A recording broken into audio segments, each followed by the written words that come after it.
পাপ হতে পারে, ভুল হতে পারে, অন্যায় হতে পারে। ওই অন্যায়ের উপর অটল থেকো না, আমার কাছে ফিরে আসো। কাম টু ইউর লর্ড, তোমার রবের দরবারে ফিরে আসো। ক্ষমার মতো ক্ষমা চাও, ক্ষমার মতো ক্ষমা চাইলে আমি সব ক্ষমা করে দেব। সুবহানাল্লাহ পড়েন। রব্বুল আলামিন বলেন, ইয়া আইয়ুহাল্লাযীনা আমানু তুবু ইলাল্লাহি তাওবাতান নাসুহা। ও বিশ্বাসীরা, ভুল করেছো, অন্যায় করেছো, পাপ করেছো, জুলুম করেছো, আমার কাছে ফিরে আসো, ক্ষমা চাও। ক্ষমার মতো ক্ষমা চাইলে সব গুনাহ মাফ করে দিতে পারে কে? পাপ নাই, গুনাহ করি না, এরকম কেউ আছি? কথা বলেন। কত পাপ করছি কোনো হিসাব আছে? পৃথিবীর কেউ না জানলেও জানে কে? আল্লাহ ডেকে বলে, গোলাম আমি হলাম গাফিরুয যামব কাবিলুত তাওব। আমার কাজ হলো ক্ষমা করা, আমার কাজ হলো তওবা কবুল করা। শয়তানের কাজ হলো ওয়াসওয়াসা দেওয়া, আমাদেরকে ভুল পথে নিয়ে যাওয়া। আর আমাদের কাজ হলো ভুল করে ফেলা, আল্লাহর কাজ হলো ভুলগুলো মাফ করে দেয়া।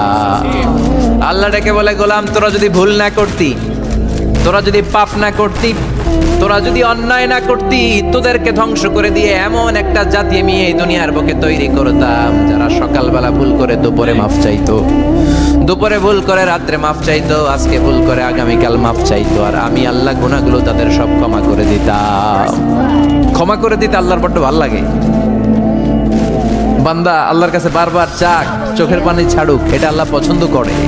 চোখের পানির যে কত পাওয়ার আপনি কল্পনাই করতে পারবেন না। অনুশোচনার চোখের পানি চোখ বেয়ে নাকের ডগা পেয়ে জমিনে পড়ার আগেই আল্লাহ এই বান্দারে মাফ করে দেয়।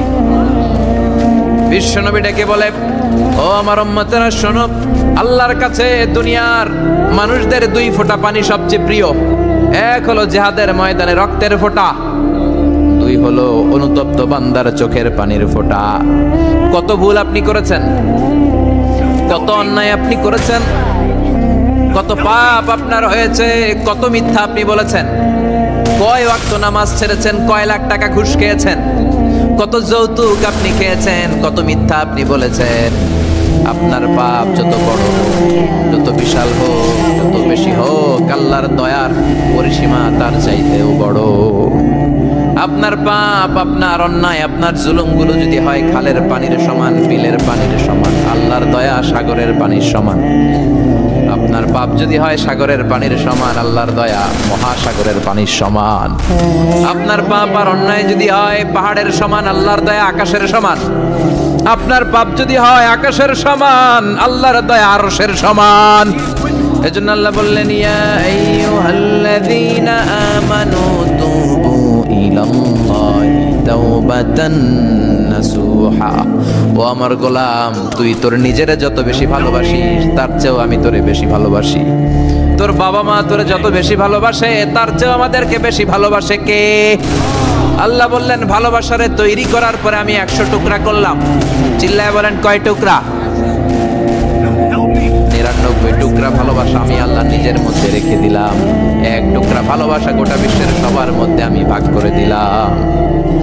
1 টুকরা ভালোবাসা পেয়ে আমাদের অবস্থা দেখছেন? আল্লাহ যদি 1 টুকরা না দিয়ে আমাকে 30 টুকরা দিত, কথা কন। 1 টুকরা না দিয়ে 80 টুকরা দিলে কি হইতো? কথা কয় না, কথা কন। রাসূল আমার ভালোবাসা, রাসূল আমার আলো আশা, রাসূল আমার প্রেম বিরহের মূল আলোচনা, রাসূল আমার কাজে কর্মের অনুপ্রেরণা। ঠিক কি না? আমার নবীর জন্য আমার ভালোবাসা আছে না নাই? আমার রবের জন্য আমার ভালোবাসা আছে না নাই? আমার মা বাবার জন্য ভালোবাসা আছে না নাই? সবার জন্য সবার ভালোবাসা আছে না নাই? আমগো দিবস লাগবো কেন? আজকেও তো আমাকে ভালোবাসা দিবস, কথা কন। যদি এখন দিবস না রজনী, আজকে তো আমাদের চান্দোলাতে ভালোবাসা রজনী, কথা কন। প্রতি মুহূর্তে আমাদের ভালোবাসা, এজন্য আমাদের ডেট পালন করা লাগে না। আমরা সব সময় সবারই ভালোবাসি। চিল্লায় বলেন ঠিক কিনা? এজন্য আল্লাহ ডেকে বললেন, গোলাম আমি যে তোদের কত ভালোবাসি তোর ধারণা নাই। চোখের পানি ছাড়, গুনার কথা